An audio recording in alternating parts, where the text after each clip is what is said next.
Modi and Trump, two leaders, one template. Today's guest has spent decades working with women in India, and she knows exactly what is coming. This conversation will change the ways you think about faith, power, and resistance. What is your opinion about what is going on in the world? It's amazing how much our Prime Minister and your President have in common.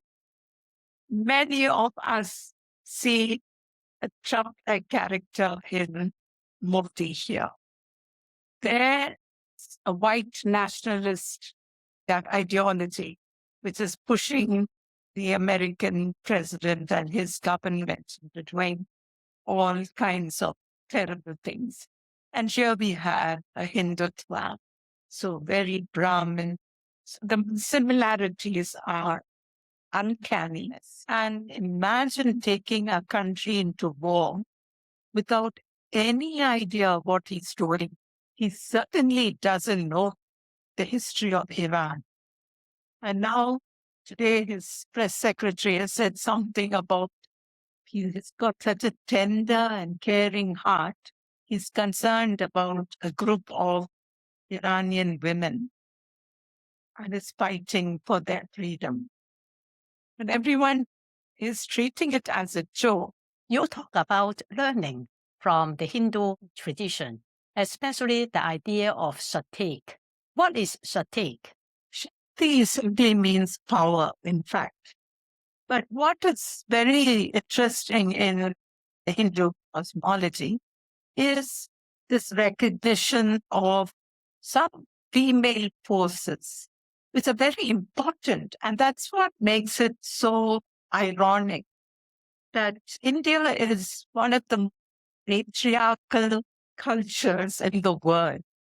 We are recently speaking once again about rape in the home. So the whole concept of marital rape is now coming to the limelight. So it's fascinating. That is the reality of millions of women in this country, living in very oppressive homes. And yet, we belong to a country which strongly believes in the feminine divine and in the power that these characters of mythology, the kind of energy and power that they bring to the world. So it's this dichotomy, and now I'm really in a moment of dilemma of how to understand this theologically. Aruna, please share with us the women's movement in India today. In India, we have a very strong Hindu nationalist government and ideology, which is spreading very fast. And we have had an interesting controversy in the last week where, as women, we put up quite a big fight for equal representation of women in the Indian Parliament. We wanted more women to be given seats by political parties so that we would have more women in Parliament and in the upper governing structures. We discovered that our government was using the women's movement to create an imbalance in the Parliament, to leave out much of the southern states from this participation in the government, because the southern states were going to get less seats if the women's seats had to be filled. For the women's quota, the political parties reduced the number of seats they would give to the south of India. So this was a clear strategy by the present nationalist government, which focuses on the Hindi-speaking states of India, which is the biggest part of India. And these states in the south of India were slowly being told they have to send less people because focus was now on ensuring participation of women. When we discovered this, we realized that the women's movement was being manipulated and literally taken for a ride. And there's been a huge uproar by women once again.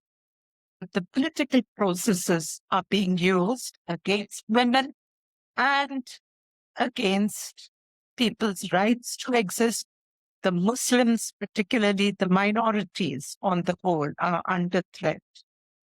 And slowly Christians are also facing various forms of discrimination. They have beaten up pastors in some places. And what I feel very happy about, Pui Lan, it's women's movement, the secular women's movement of this country is so strong in speaking out against what is happening, against this Hindutva ideology, and more and more protests by women's movements all over. And Christian women are playing a very creative role with women of other faith, working with them to make our voices heard. Aruna, you have written the book, Listen to the Women, Listen to the Earth. How is woman's exploitation connected with the denigration of the earth? As we grew up in a farm, so we were always climbing trees and being with animals. And so it was that kind of always a consciousness of nature around me.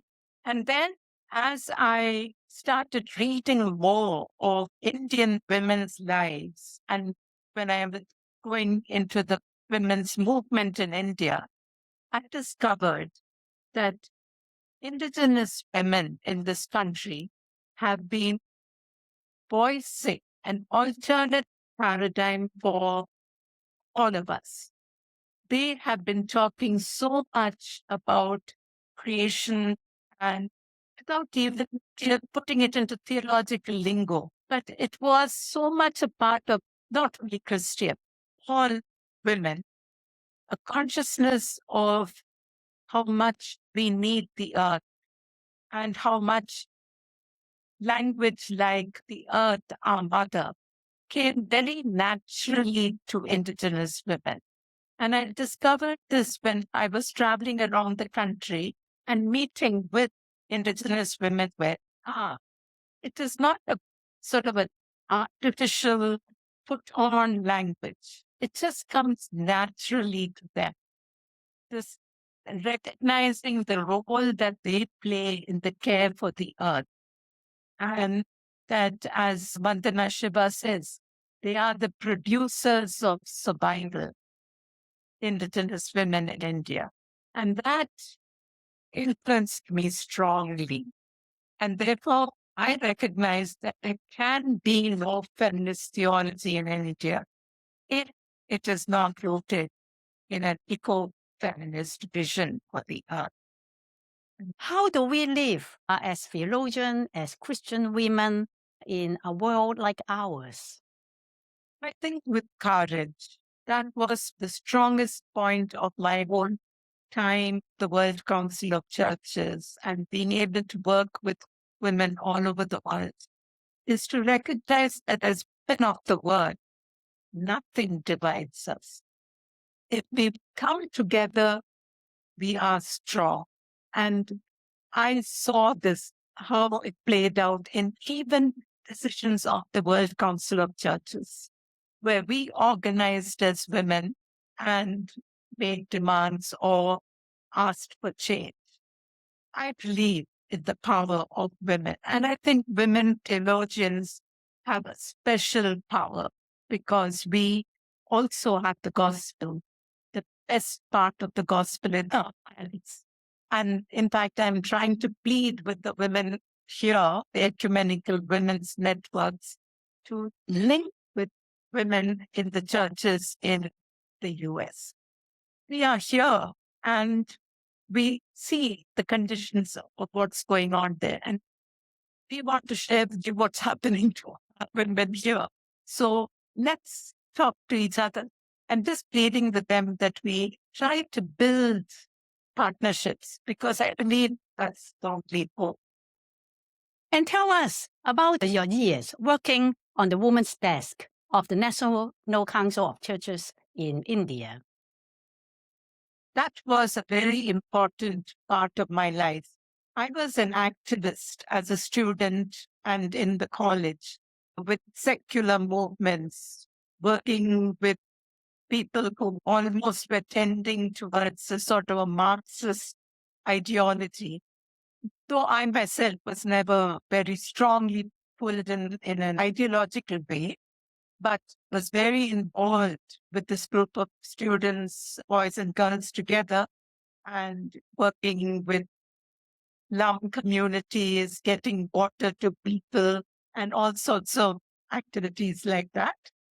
I have often said, I think I was a feminist from when the time I was age 3, because I was a rebellious young woman all the time, a strong voice. And my grandmother was equally strong. So we had some moments of conflict between us, because I was so determined that I did not like the fact that she treated the boys in the family better than the girls. And I told her that.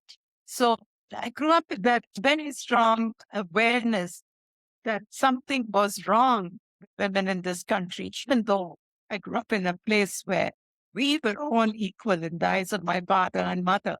So from then, I had this very strong feeling of working with women, being for women. And then after being a part of the student Christian movement, I went to Whitefield to work at this called the Ecumenical Christian Center, and was asked to lead a women's program there. And I learned so much, because these were largely women from lower middle class families who came there for training. And with those women, I learned so much. They corrected me in so many ways on my understanding of what Indian women go through. They have watched their mothers struggle and how they now struggle to be recognized in the family, to be given opportunities in the family. And they were the ones who really gave me my political feminism, if you could say, or who I understand what it means to be a feminist in India. Tell us about your years working with the World Council of Churches, especially directing the program Justice, Peace, and Integrity of Creation. When World Council of Churches, some of the women there asked me to join the staff to head the women's program of the World Council of Churches.